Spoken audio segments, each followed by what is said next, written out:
So, welcome to Exceptional Circumstances for Exceptional Learners. My name is Rebecca Muller, and I'm a special education teacher who is looking to help others navigate, accommodate, and advocate for all students with disabilities.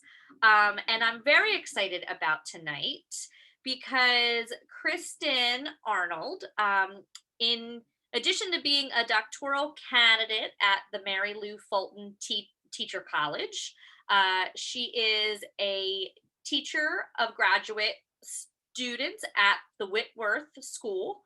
Um, and she also is the director of education for the Adaptive Training Academy, which specializes in physical education for those with physical disabilities. And I just think that she has so much to bring to the table with her experiences and her passion. And so I'm introducing her to you all tonight. So, Kristen, thank you for being here. Thanks for having me. It's great to see everybody and appreciate the opportunity to just kind of share what we're doing, share the kind of work that we're doing. Absolutely. So, what was your path kind of in special education? Let's kind of talk a little bit about your background first, and then we'll get into the adaptive PE section. Sure. So my undergrad degree is in special education, and I went to school in Seattle and loved what I was studying. I took kind of a roundabout road to teaching. I always knew I wanted to be a teacher, but I didn't know what exactly I wanted to teach or who I wanted to teach. After I finished, kind of found my way at Seattle Pacific, trying a bunch of different things, I landed in special education and fell in love with the field. And then I started working at University of Washington. They have an inclusive school there that they do a lot of research within, called the Herring Center. And so I worked with toddlers who have autism there for a year, and then taught New Orleans for another year, just doing some different digital literacy projects and doing some accessibility coordinating down in New Orleans after Hurricane Katrina, and that was pretty eye-opening. And so after that, I thought, I was teaching every 2 weeks in a different classroom. And I thought, okay, I want my own kids now. I want my own classroom.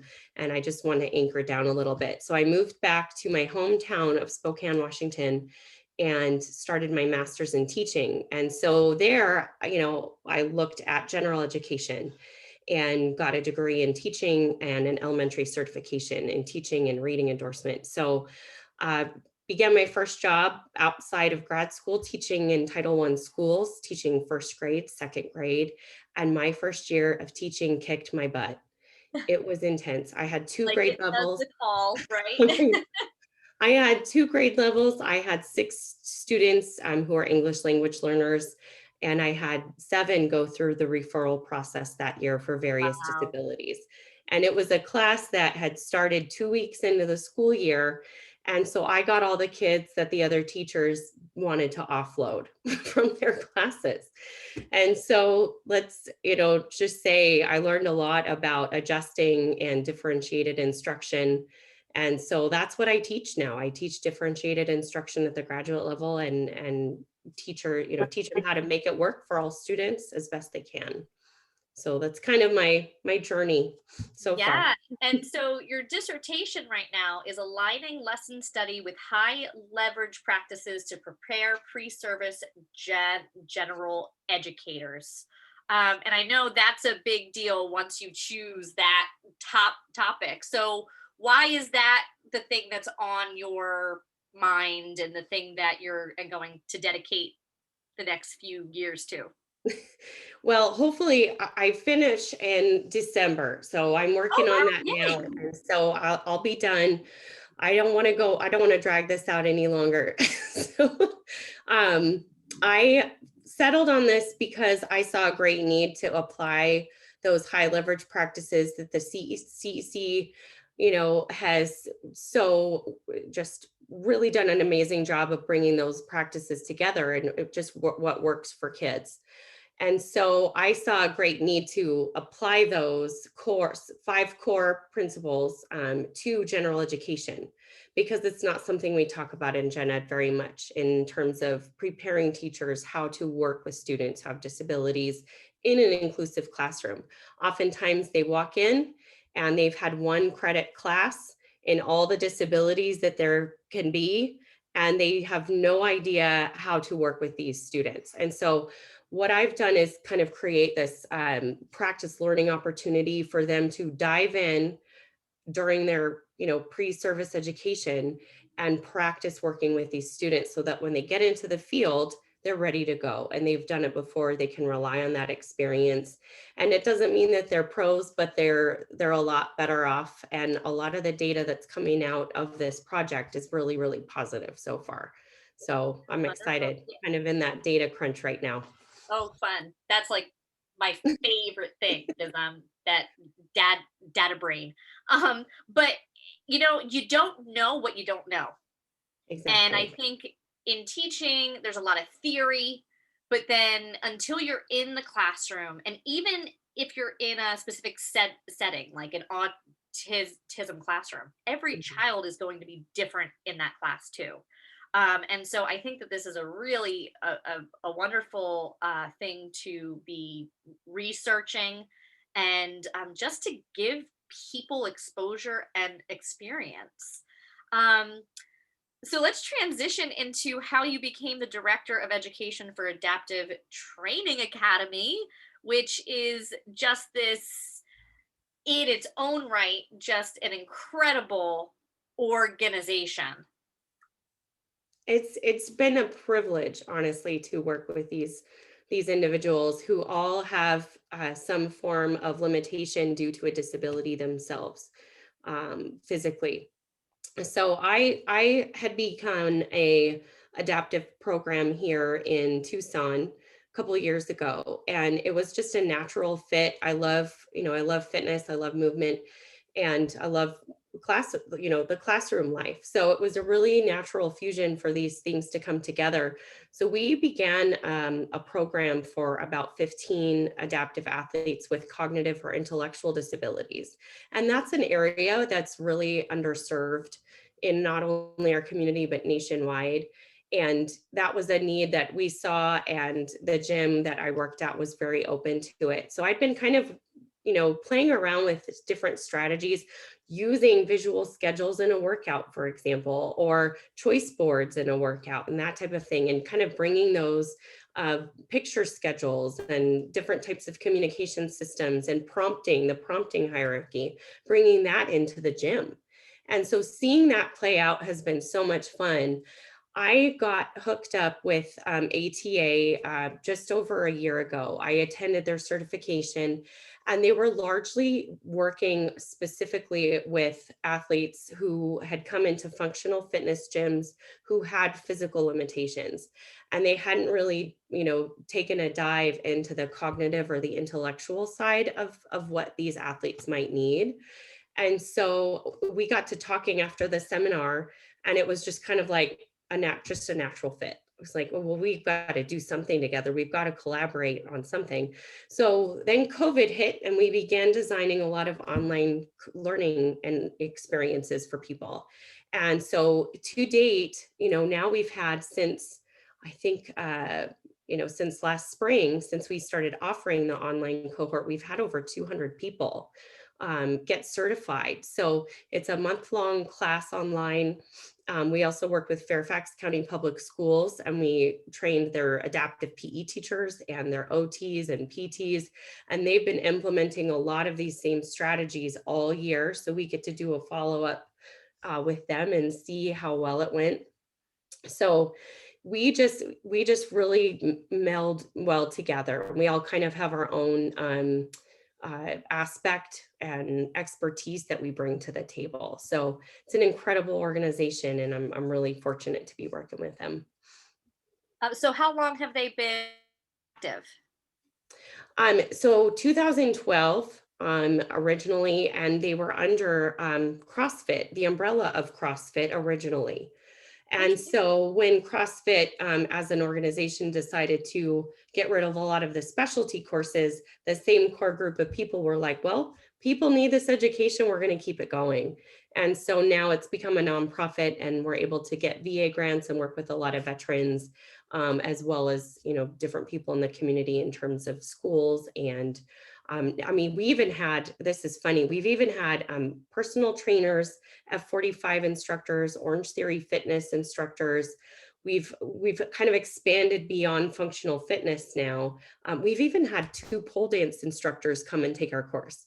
So it's kind of crazy. You never know who's going to sign up and jump in, but it's always exciting to see how we can take these principles and apply them in multiple gym settings, YMCA's, for example. So it's just been a lot of fun to see it evolve and grow. So is it a lot of adaptive equipment, or is it just the methods? Like what are some of the main things that have to be changed? Yeah, well, if you think about your typical fitness center and your typical gym, um, we think about a lot of the barriers environmentally first. We think about the barriers virtual access. If someone's not able to, read the website, navigate the website, digital literacy, that type of thing.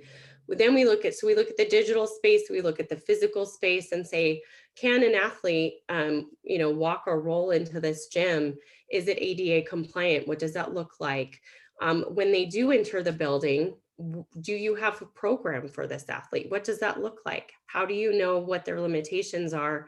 And as they're in an onboarding process, how can you go about navigating those questions in a respectful person first way? And so a lot of these folks have never had person first language training. They have never worked with this population. And so it's a really untapped client base that I don't think a lot of gym owners think about. And how to get the word out that, yes, we provide these services, we're available, and we're well trained to do it. So once we talk about digital spaces and physical spaces, then we move into the programming element and how to create an adaptive and inclusive training program, and what that might look like based on where you're at and what kind of context that you're in.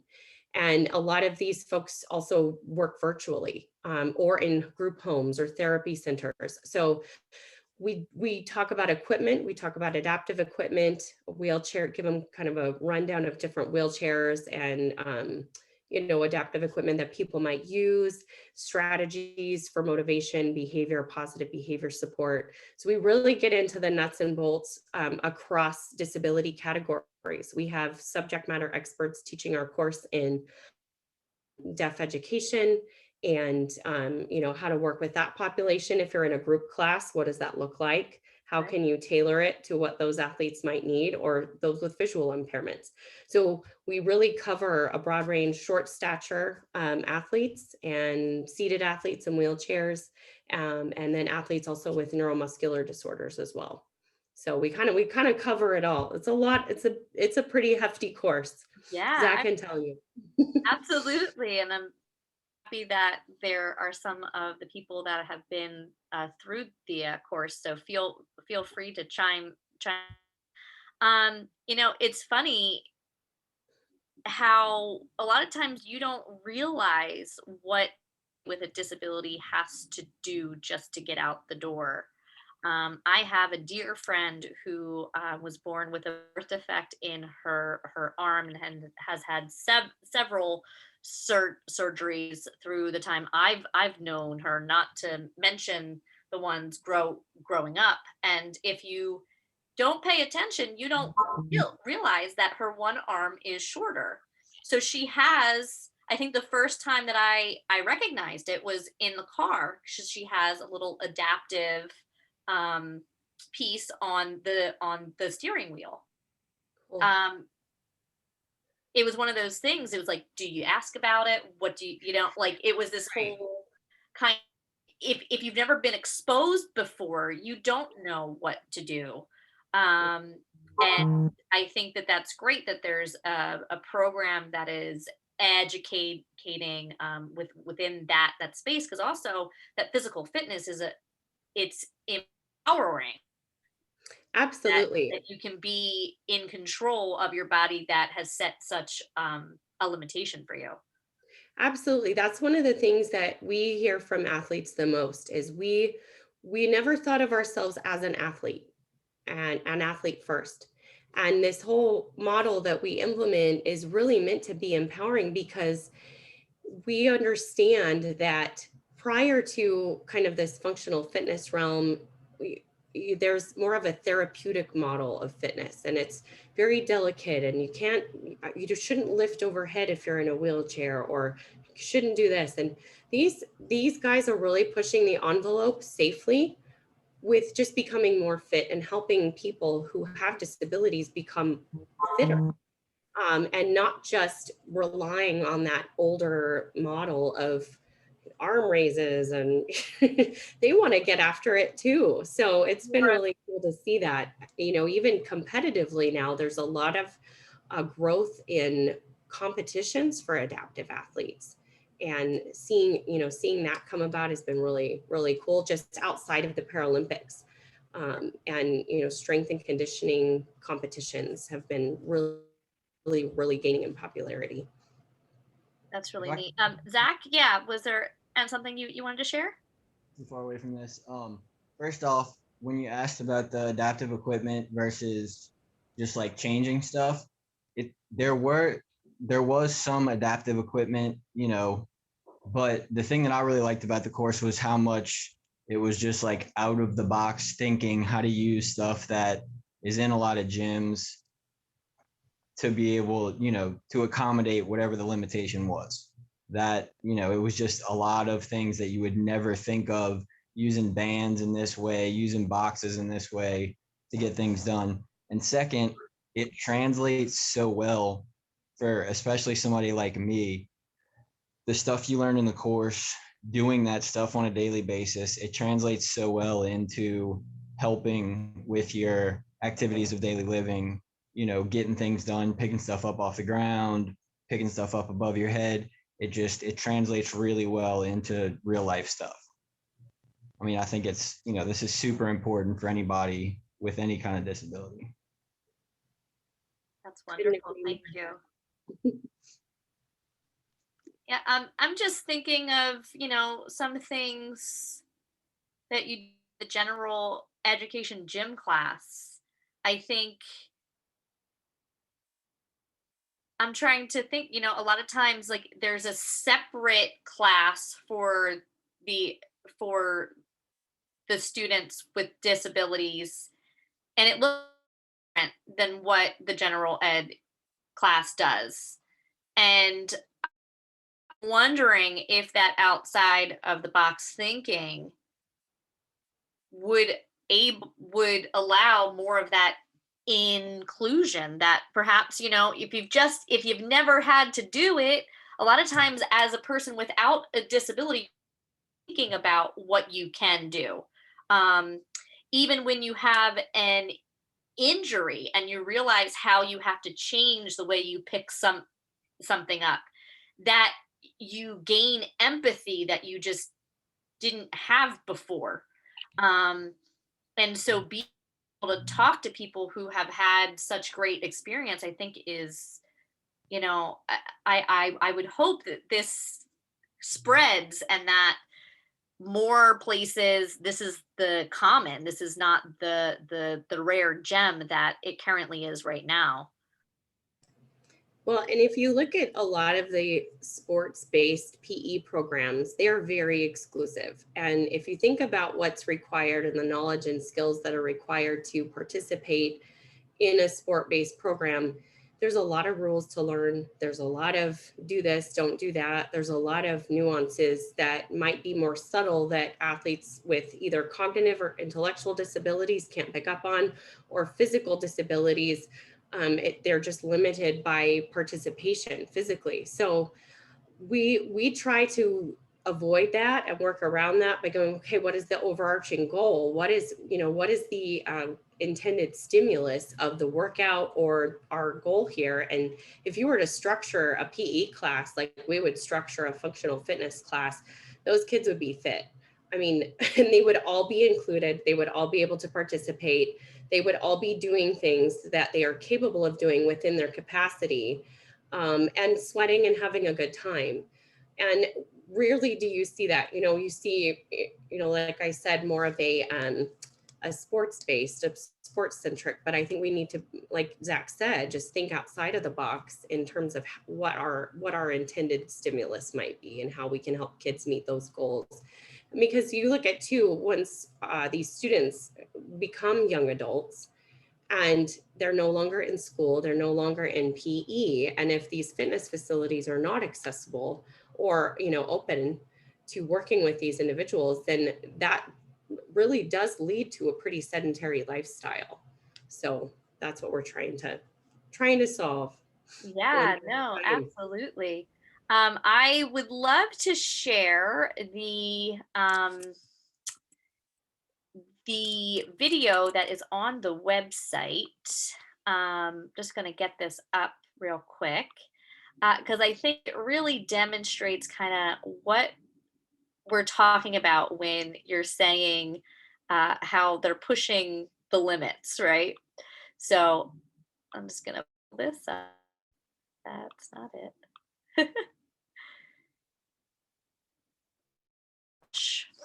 Okay.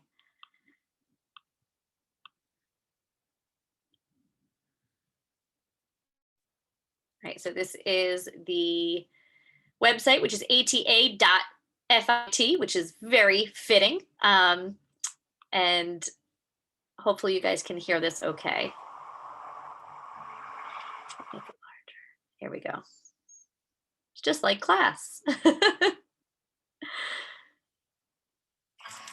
And That an look ad. is a look that can only happen Always by good. a roaring fire out of Gotta remote love it. Hey,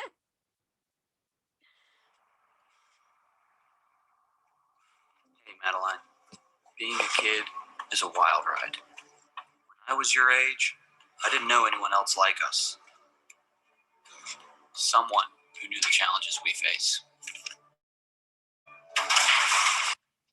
I want you to know that you are not alone. Get harder. Remember how strong you are. Far more capable than you believe. When life gets, challenge yourself to be stronger. I used to dream about having two arms again, but now I dream about what I can do with one. They keep telling me I'm no different than anybody else. But as I've grown up, you've helped me learn to accept it. And it has become who I am, not what.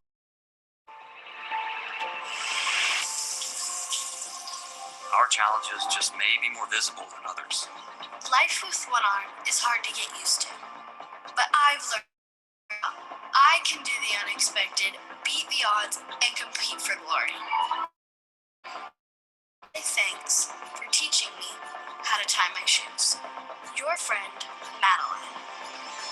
Check you out. Good job, Kai.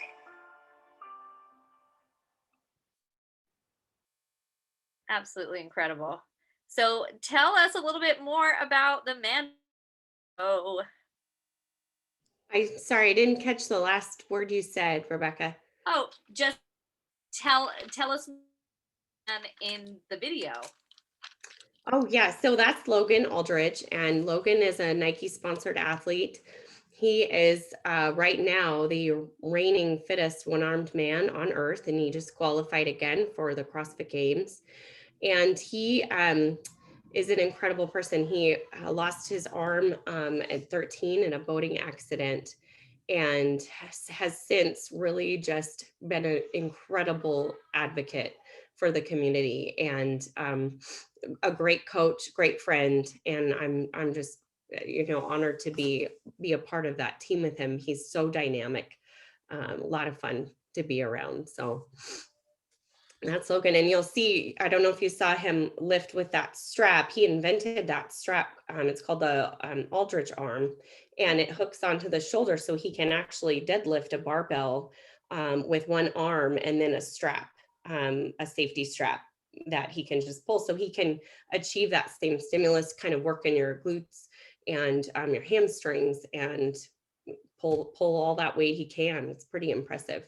He can clean and jerk 250 pounds with one arm. Pretty unbelievable. Wow. Wow. Yeah. And if it's not created, the idea that it can be created, and to Yes. have that ability and the empowerment to, have those ideas and have a way to make sure that others who experience that can also uh, meet their goals and dreams just like anyone else. Yeah, it's very. I guess in middle school, I used to volunteer for a charity for kids, and one of the groups that we used to have was the hockey. And you might think that, oh well, there's no way that they can play hockey, they don't have legs. And there's a way. They have the sleds, and there's a way. And because to be a team and to be a part of that culture and that environment is so important. Um and anyone should have that chance. I know wheelchair basketball is another one that we might think of. But what are some sports or some things that perhaps people? I mean, I definitely with weight lift lifting and having one arm, that wouldn't be the first thing to come to mind. But what are some of the things that and people have been able to create and adapt within the sports realm? Oh my goodness. So I think Logan alone has come up with about 4 or 5 pieces of adaptive equipment and invented them. A one-arm jump rope, for example. It's a long tube. It's made now by a company called RX, and they manufacture and make them. There's another company called Equip Products that we work quite a lot with. They've created ski ergs, the pull the handles and yank till you're tired kind of thing. And they created a wider base for athletes in wheelchairs to come up and be able to access those. Our friend Kevin Ogar, who is also on our team, he's come up with specifically made benches for athletes in wheelchairs, and he's paralyzed himself, and was always an avid rugby player, exercise enthusiast, and he's also designed quite a few different pieces of equipment. Something called a lap mat he designed, where it's just a cushion, so that when you need to drop a barbell, you can do so safely using that lap mat into your lap, so it doesn't hurt their legs. So he's created that. There's been quite a few inventions that have come out of this, but really it's what you do as educators every day in the classroom is you adapt and modify. It's just they look at the end goal just like you do, but in a physical sense, going, how can we achieve this, and what do we need to make this happen? And thankfully we've had some great people come alongside us and say, we want to help you design this, we want to help you with this. And it's been great to see people kind of jump and do that for us. So, not only are you a educator across the board, but you also have a 7-year-old adaptive athlete named Blake, and I would hear a little bit more about his story. Yes, I can probably pull up a picture too. I'll do that real quick. This is Blake. If I can share my Yeah, screen. go ahead. Blake has a dual diagnosis of Down syndrome and autism. And he was a total surprise. Everything about him was a surprise. And so when he was born, we were living in Japan at the time, and I had no idea that he did have Down syndrome. Here, I'll show you this picture. But he also had quite a few health complications on top of it. And it took us, I don't know, probably 3 years and 11 surgeries to get where he is health-wise today, being 7. He had open heart surgery. He had several different, GI surgeries to kind of rework his anatomy. And he's also had quite a few hours of ABA therapy. So he got a diagnosis of autism when he was 3 years old. And we started seeing some patterns that, were just indicative of autism. And sure enough, that's just another layer. So we get to celebrate 2 months. We get to celebrate autism awareness, Down syndrome awareness, all the buddy walks, all the things, but he is just starting to talk, and it's been an incredible journey with him. But I thought, as a special ed teacher, I thought, oh, I'm ready for this. I was not. I was not, and I need help all the time in working with him. And I talked to a friend of mine who also has her PhD in special ed, and she said, you need to build your team. And I've learned as a parent that that's really the only way to do it. It's the only way you can do it, is to build that support. So I'll go ahead and share this. This is out of we took a little family trip last week. So this is Blake. And then I have a 3-year-old daughter, Audrey. And so between the two of them, they're a riot. They keep each other very entertained. But watching them work together and navigate life and accept one another for who each other is, just unconditionally, has been a really beautiful thing to see. So he's a handful, but oh my gosh. I think about all the things we do in a day, and I'm like, I'm his Uber driver. He has a special diet. We do a lot of education on the side. So I'm now stepping in as his teacher, especially this last year with COVID. Oh my And God. now he's fitness trainer. So yeah, Wow. all the other things. That's just, I have tears in my eyes and thinking about the two of them. At the end of the children really just are the universal truth. They don't put up the walls and the barriers, and that unconditional, you gave me chills just and thinking about it. So I mean, you have so much to offer, and I'm so excited that you're with us tonight. I'm sure there's people who have a ton of questions. So if anybody would like to chime in, this is the lovely discussion part.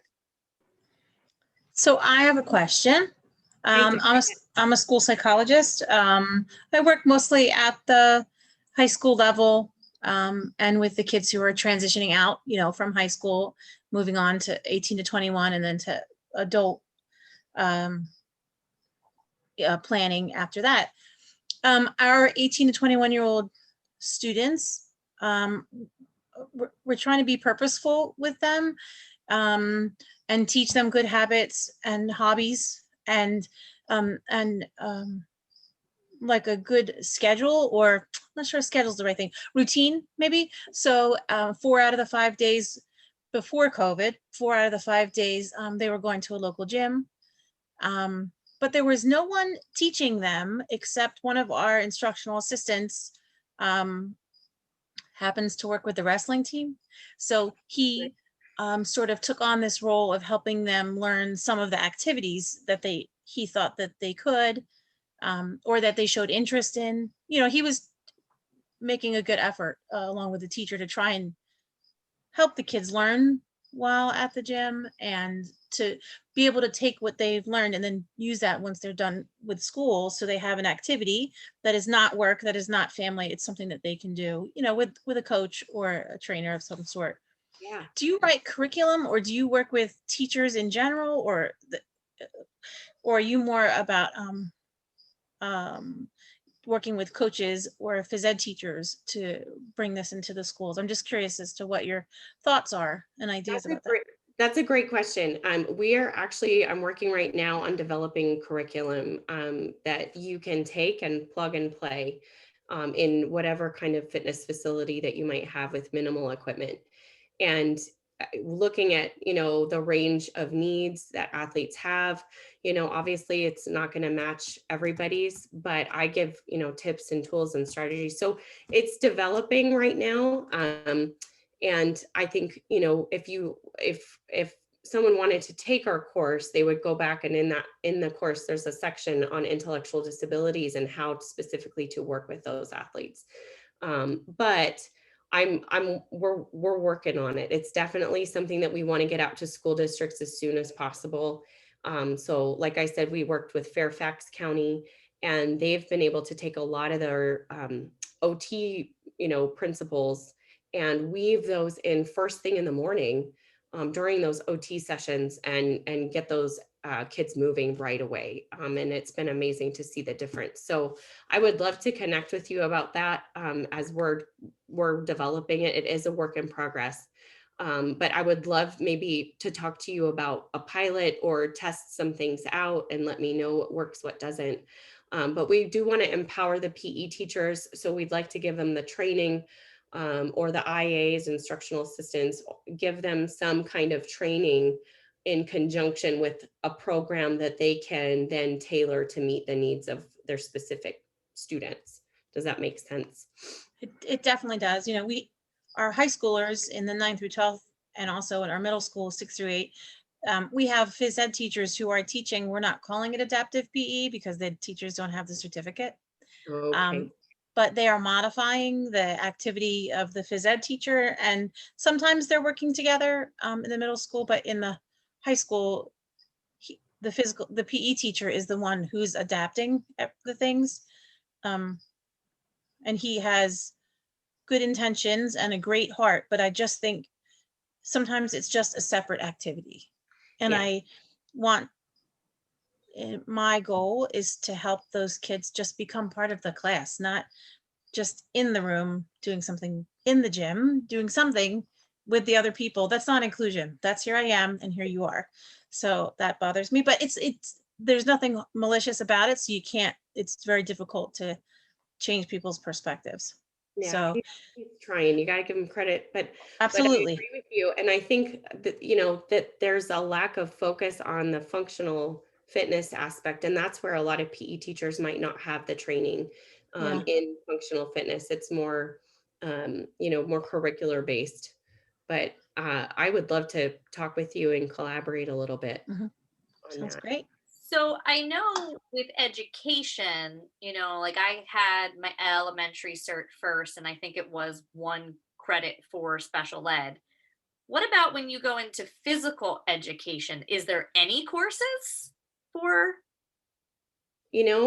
That's a great question. I don't believe that I know that they are required to take so many credits in disabilities, but I don't believe there's any kind of bridge class or a theory to practice class about how to actually adapt and modify PE workouts. I think it's more of a safety focus, like athletes shouldn't, or students who have this shouldn't be doing A, B, and C. And Right. it's more of a list of what not to do to avoid getting hurt, to avoid injury and things like that. So I think it's more of a, cover your butt kind of a thing.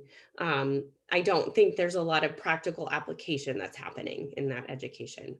Interesting, because I know where I got my master's, they have a very large PE education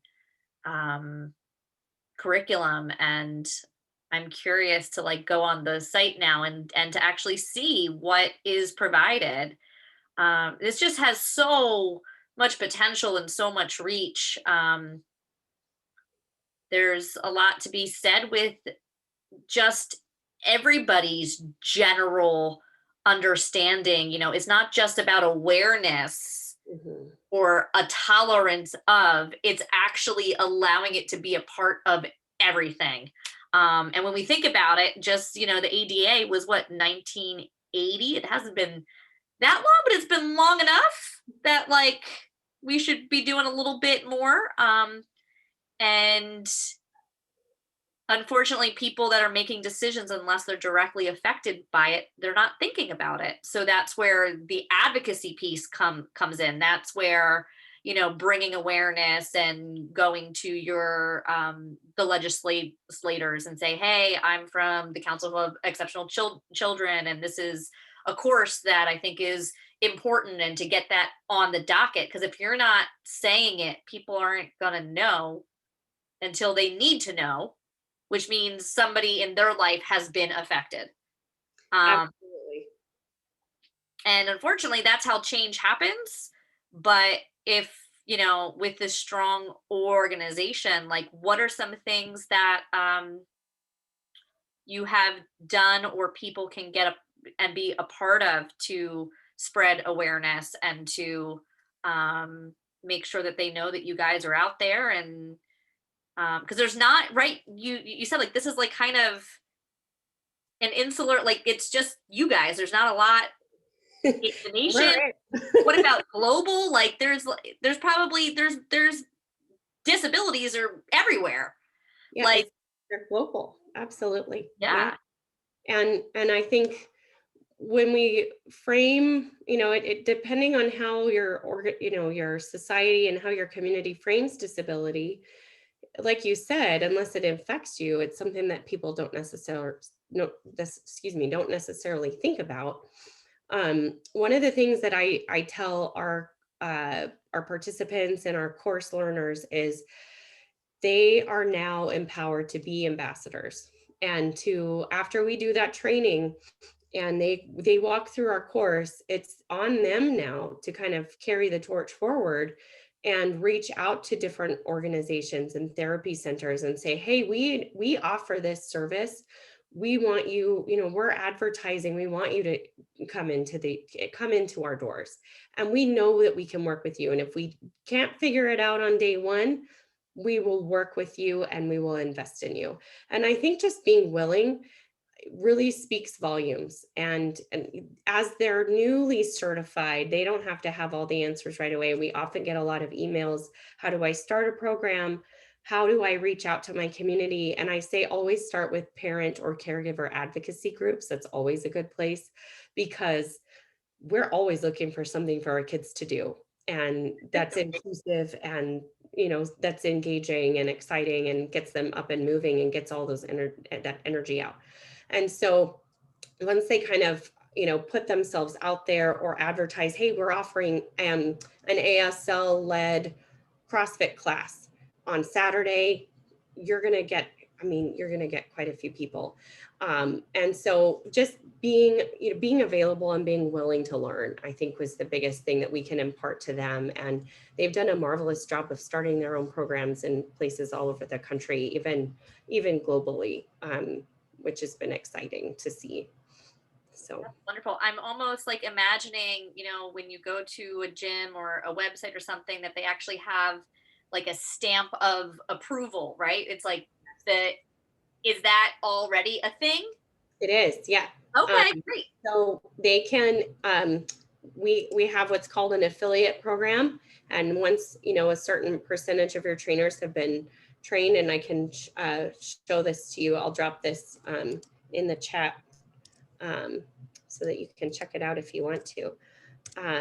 But you can apply to be an affiliate, and you have to have at least a trainer on staff who holds our certificate.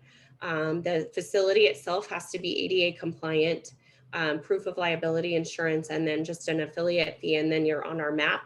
And so if you gym hop or you move, or you can kind of look that up and say, where am I welcome? And then this is kind of our stamp of, hey, come on in.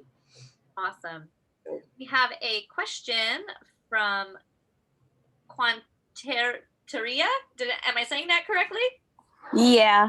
Everyone calls me Q. Sorry about that. No, that's I love names. Yes.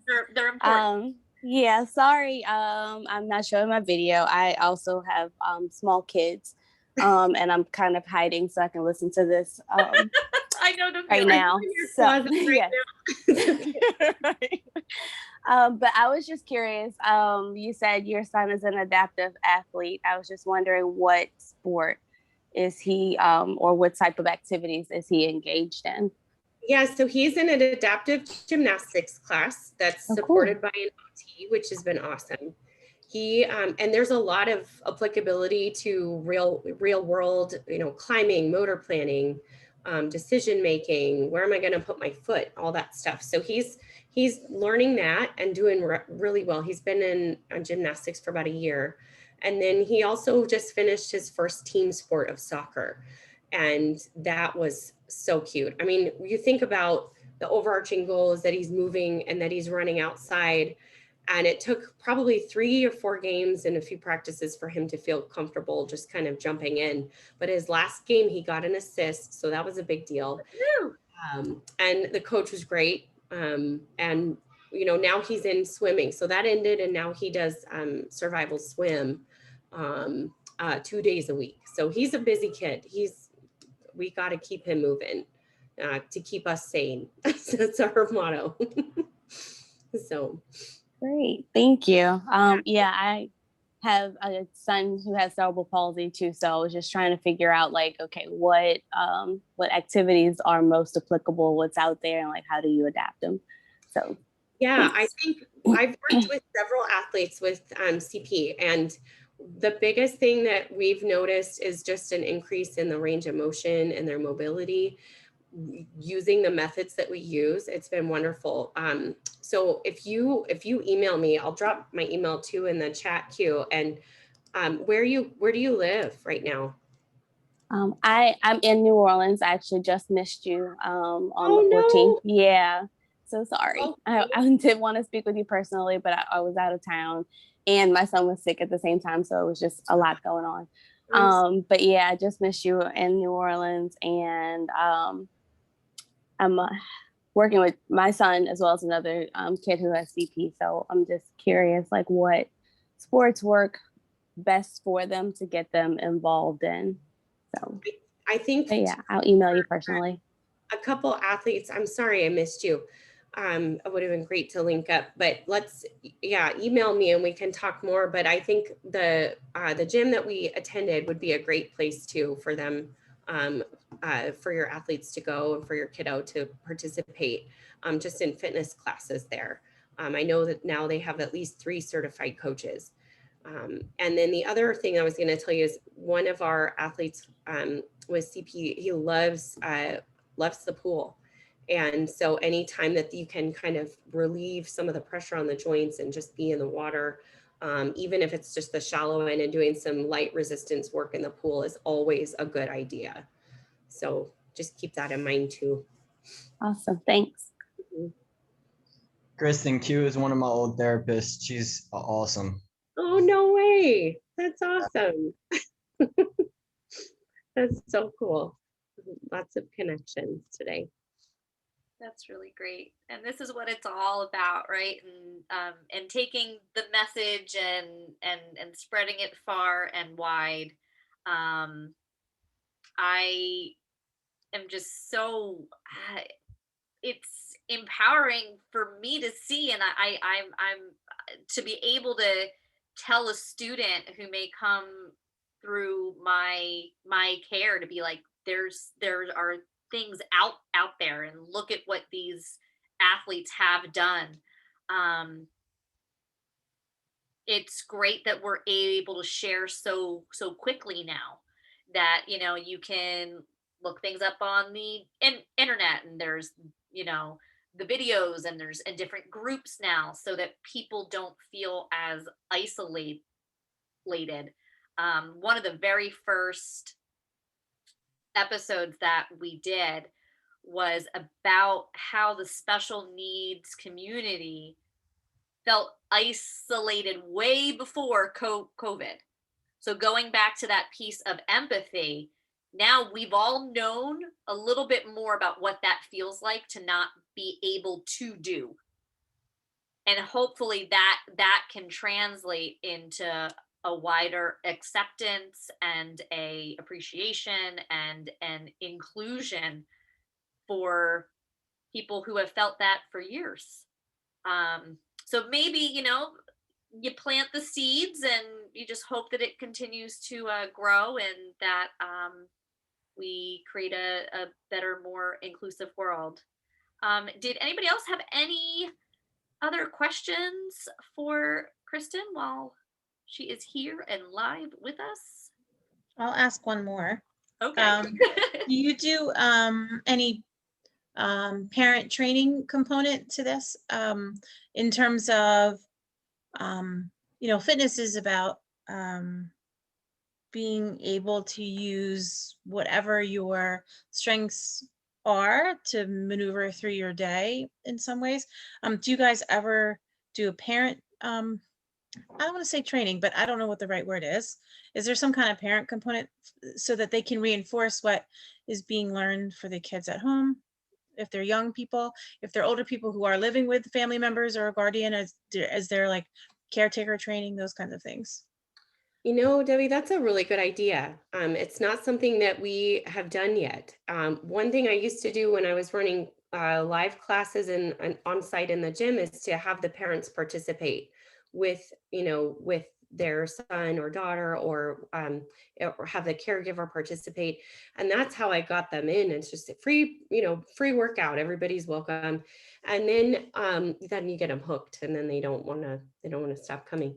The great thing is getting them to understand the importance and the value of nutrition as a base, because we all know that athletes and individuals with autism tend to be very narrow-minded in what their food choices are. And just as a general consideration. And so that's something that's really important. It's not something that we've done yet, but I would like to do that. It's a great idea. I'd like to kind of expand that and talk about more lifestyle changes and how they can help support what you're trying to do in the school setting. I think that teachers need to do that too. First, though. We got to get you that nice hat first, and we can add something else to your plate, Kristen. Debbie, Deb, I'm sorry, what was lots that? of project ideas right now. I'm excited. Yeah, no, so like my brain always goes to the social emotional stuff, and that's the caretaker support and those kinds of things. But trying to have the individuals be independent, is sometimes really hard unless you just get the other people in. I know that seems counterproductive, but they're trying to teach them, so you can't be independent without a little guidance first. So that's where my brain always goes. I completely agree. Absolutely. Right. Well, this was awesome. And this is what I love: connections, ideas. You're going to connect with people offline and kind of keep it going. And hopefully others can see this in the recording and share it. And I will post in the recording notes the website, which is ata.fit. And the email address for Kristen is kristen@ata.fit. So that's very easy to remember. Kristen, any final thoughts or things that you want to leave with? Yeah, just briefly, I just wanted to put in a plug for our courses coming up. Absolutely, yes. Our seminars, I'll just share my screen real quick. These are our live seminars that we have that you can still sign up for if you are in the area or you want to make the trip. And you can see we've got kind of a busy summer, 2 trips in June, 1 in July, and 1 in September so far. And then we also do an online cohort model too. And you can sign up for that either self-paced, or we also will be I think we'll kick off another online cohort probably in July or August when our live seminars kind of tone down a little bit. So that's all on our website too, if you're interested in getting certified yourself to either help your athletes or help yourself. Kara, would you mind sharing a little bit more about the online course? She wrote in the chat that it's amazing. Thank you, Kara. Ability to speak, or you can type it and we'll share. Not to put you on the spot, but I think that's great. And Kristen, anything that kind of comes through, let me know and I will share it to the network. So awesome. This was very, very, very informative, and it's nice to know that it will continue to happen, and it sounds like it's just the very beginning. It sounds like you have a lot more to come up, and just imagine when you have a little bit more time. I'm almost like with anticipation, just waiting to see the things that you create. And I thank you for making the time through your busy schedule with your children and your studies and travel and not and feeling well. I appreciate you so much. So thank you for and being here. The rest of you, thank you for attending tonight. You can feel free to follow me at Educator Muller on Instagram, and my email is educatormuller@gmail. If you registered today through Eventbrite, you will be put on the mailing list, so you can see some of the upcoming things that we have. Zach, was there something you wanted to share? Two things real quick. Where can we see the recording of this? My mom is very upset that she couldn't figure out how to get on. Absolutely. And go ahead. No, I was waiting for you to. Oh, so I do have it on Facebook, and I will also, as soon as this is done, I will be able to upload that. But if you just give me your email, I'll send that to you directly to make it nice and easy. Okay, that'd be great. And second, Kristen, my mom would kill me if I didn't tell you hi for her. That's awesome. Tell her hi.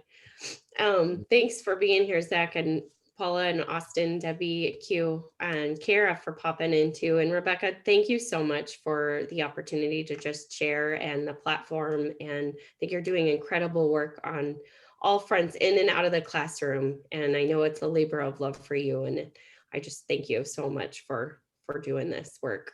So important. I appreciate that. And I hope to see you all again. Have a wonderful night. Thank you guys so much. Thanks, Paula. Bye, everybody.